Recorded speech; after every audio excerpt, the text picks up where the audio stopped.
Hello students, आज के video में मैं आपको एक्सप्लेन करूंगा एक्सरसाइज 11.1 का क्वेश्चन नंबर 5। हम लोग क्लास 10 मैथ्स का चैप्टर 11 कर रहे थे, दैट इज कंस्ट्रक्शन। इसके पिछले वीडियो में मैंने आप लोग को एक्सरसाइज 11.1 का क्वेश्चन नंबर 1 से लेके 4 तक एक्सप्लेन कर दिया था, ठीक है। और इसी के साथ साथ मैंने आप लोग को इस चैप्टर 11 का दैट इज एग्जाम्पल 1 और एग्जाम्पल 2 मैंने आप लोग करवा दिया, ठीक है। तो अगर आपको सारा क्वेश्चन अच्छे से सीखना है तो आप लोग उसको मेरे YouTube चैनल में जाके इसको देख सकते हो, ठीक है। इसी के साथ साथ मैंने आप लोग को इस चैप्टर का मैंने स्टेप्स ऑफ कंस्ट्रक्शन भी मैंने करवा दिया है, ठीक है। तो वो भी हर एक स्टेप कैसे बनाते हैं फिगर को आप लोग देख सकते हो। तो स्टार्ट करते हैं आज का क्लास। यहाँ पे क्या बोला गया है, draw a triangle ABC with side BC। हम लोग को सबसे पहले क्या करना है, एक ABC ट्रायंगल बनाना है। ऐसे मैं रफली समझाता हूं। पहले ये मान लीजिए ये B और ये C, ABC ट्रायंगल। उसके बाद BC कितना होना चाहिए, 6 सेंटीमीटर का। तो ये जो बेस है हमारा BC, ये कितना होना चाहिए, 6 सेंटीमीटर। उसके बाद AB कितना, 5 सेंटीमीटर का। तो AB कितना, ये 5 सेंटीमीटर का होना चाहिए, ठीक है। इसके बाद एंगल ABC, एंगल ABC, ये वाला जो एंगल होना चाहिए वो कितना होना चाहिए, 60 डिग्री का, ठीक है। इसके कोरेस्पॉन्डिंग आपको क्या करना है, दूसरा ट्रायंगल कंस्ट्रक्ट करना है, दैट इज 3/4 रेशियो का, ठीक है। तो कैसे करेंगे, स्टार्ट करते हैं। सबसे पहले आपको क्या बोला, दैट इज BC बनाना है। तो BC कितना सेंटीमीटर का, 6 सेंटीमीटर। तो आप लोग क्या करोगे, यहां से हमेशा 0 से लेना है, याद रखिएगा, ठीक है।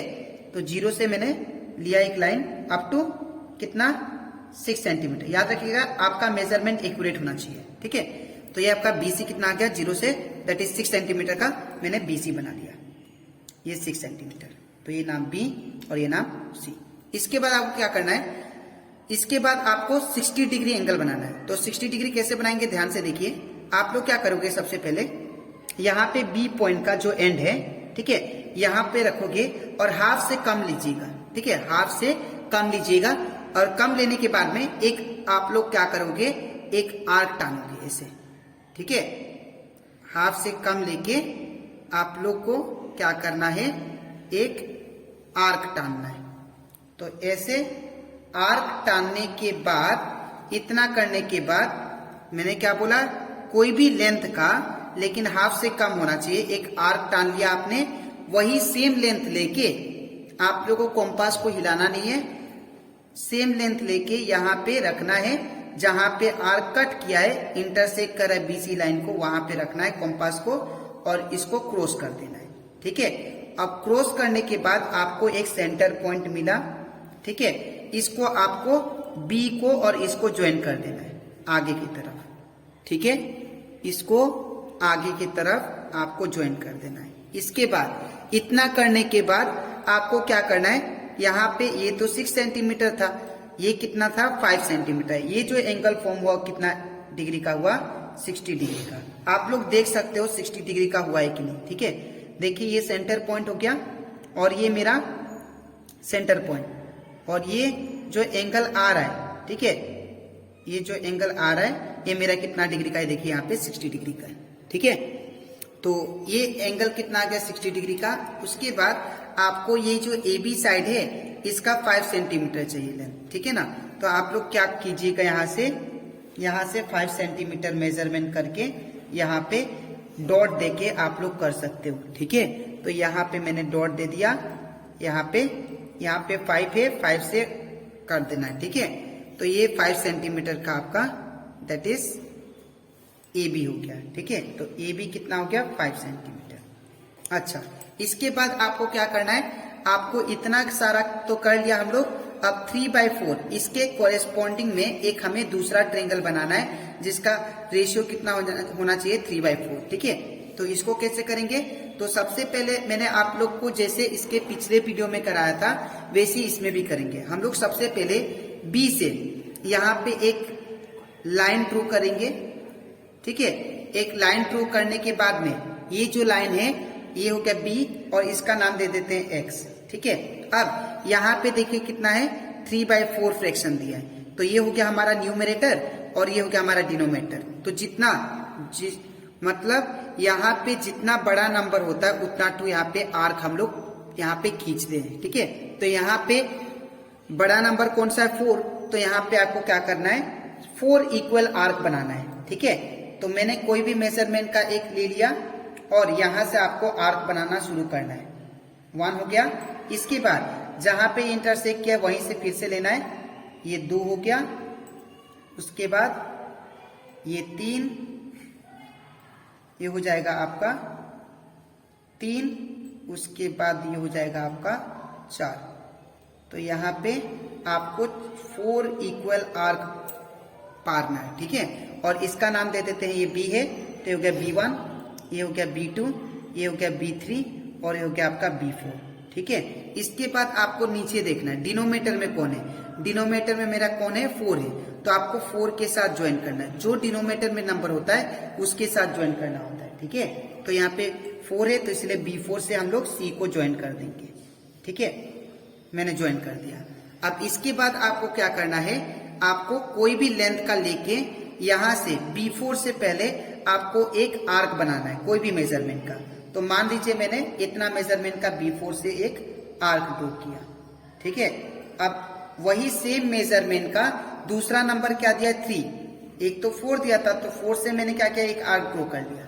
वही सेम मेजरमेंट लेके आपको नंबर दूसरा क्या दिया, 3, तो आप लोग B3 से एक आर्क खींचोगे, ठीक है।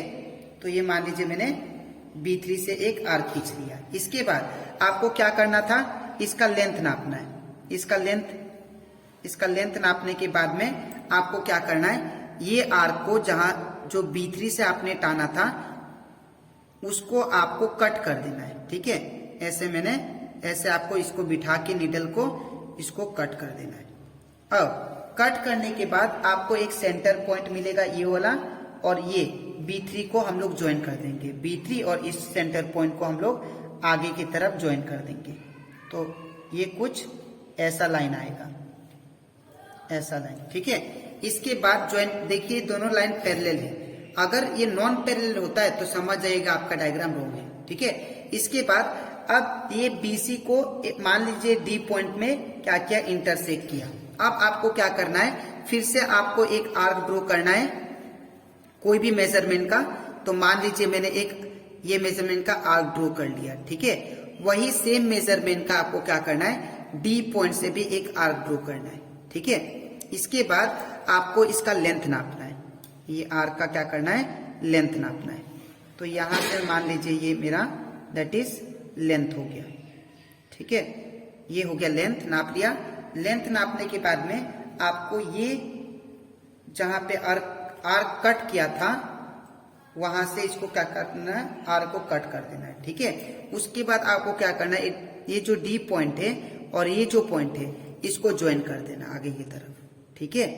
इसको आगे की तरफ हम ज्वाइन कर देंगे तो आपको एक नया ट्रायंगल मिलेगा, दैट इज, इसको मान लेते हैं E, दैट इज EBD, ठीक है।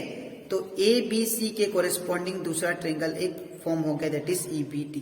तो आपको इस तरह इस क्वेश्चन दैट इज एक्सरसाइज 11.1 का क्वेश्चन नंबर 5 को करना था, ठीक है। तो आई होप आपको ये भी क्वेश्चन अच्छे से क्लियर हो गया होगा, ठीक है। अब इसके नेक्स्ट स्लाइड में मैं आप लोग को सिखाऊंगा इसका स्टेप्स कैसे लिखेंगे, ठीक है, स्टेप्स ऑफ कंस्ट्रक्शन, ठीक है। तो इसके बाद हम लोग देखते हैं क्वेश्चन नंबर 5 का स्टेप्स ऑफ कंस्ट्रक्शन। तो सबसे पहले हम लोग नंबर 1 क्या किए, drawing a line segment BC equal to 6 centimetre.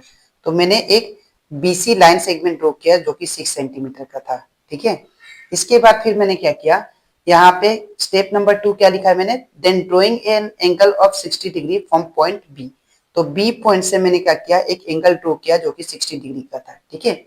इसके बाद फिर क्या किया मैंने, स्टेप नंबर 3 लिखा है मैंने, drawing an arc of 5 centimetre from point B joining A to C। फिर मैंने क्या किया, पॉइंट B से मैंने एक 5 सेंटीमीटर का आर्क ड्रॉ किया और फिर मैंने क्या किया, उसको पॉइंट A दिया और A और C को मैंने ज्वाइन कर दिया, ठीक है। इसके बाद फिर बाद में हम लोगों को क्या मिला, that is triangle ABC is formed. फिर बाद में हम लोग को ABC ट्रायंगल मिल गया, ठीक है। इसके बाद फिर ड्रॉइंग ए रे BX, हम लोग को फिर एक रे ड्रॉ किया जो कि BX से, देखिए यहाँ पे ये BX लाइन ड्रॉ किया, ठीक है, जो कि एक्यूट एंगल है, angle CBX and acute angle, angle CBX, ठीक है ना। ये क्या बनाया, एक एक्यूट एंगल बनाया, ठीक है। फिर locating 4 points B1, B2, B3 and B4 on BX। तो BX ये जो बी एक्स आपको लाइन दिखाई दे रहा है, इसमें मैंने 4 पॉइंट्स लोकेट किया, 1 2 3 4, ठीक है। That is B1 B2 B3 B4, ठीक है। इसके बाद फिर मैंने क्या किया, यहाँ पे ज्वाइनिंग B4 C, फिर मैंने क्या किया, B4 और ये C को मैंने ज्वाइन कर दिया, ठीक है। और इसके पैरेलल फिर मैंने लाइन एक ड्रॉ किया B3 से, दैट इज B3D, ठीक है। तो यहाँ पे लिखा मैंने drawing a parallel line B3D parallel to B4C, B3D parallel to B4C, ठीक है। फ्रॉम कहाँ से, दैट इज पॉइंट B3 से, ठीक है। तो पॉइंट B3 से मैंने BD लाइन ड्रॉ किया जो कि पैरेलल है हमारा किससे, B4C से, ठीक है। इसके बाद फिर मैंने क्या किया, drawing a parallel line DE parallel to AC, फिर मैंने DE लाइन ड्रॉ किया जो कि पैरेलल है किसका, दैट इज AC का, ठीक है। फ्रॉम कहाँ से, पॉइंट D से, फ्रॉम पॉइंट D। इसके बाद hence triangle EBD is formed, फिर बाद में हमें क्या मिला, ट्रायंगल EBD, हम लोग को एक ट्रायंगल मिल गया, ठीक है। तो आई होप आपको ये स्टेप्स ऑफ कंस्ट्रक्शन भी अच्छे से क्लियर हो गया होगा, ठीक है। तो अब इसके नेक्स्ट वीडियो में मैं आप लोग को एक्सप्लेन करूंगा, दैट इज एक्सरसाइज 11.1 का क्वेश्चन नंबर 6, ठीक है। तो आज के लिए इतना ही, मिलते हैं नेक्स्ट वीडियो में, थैंक यू।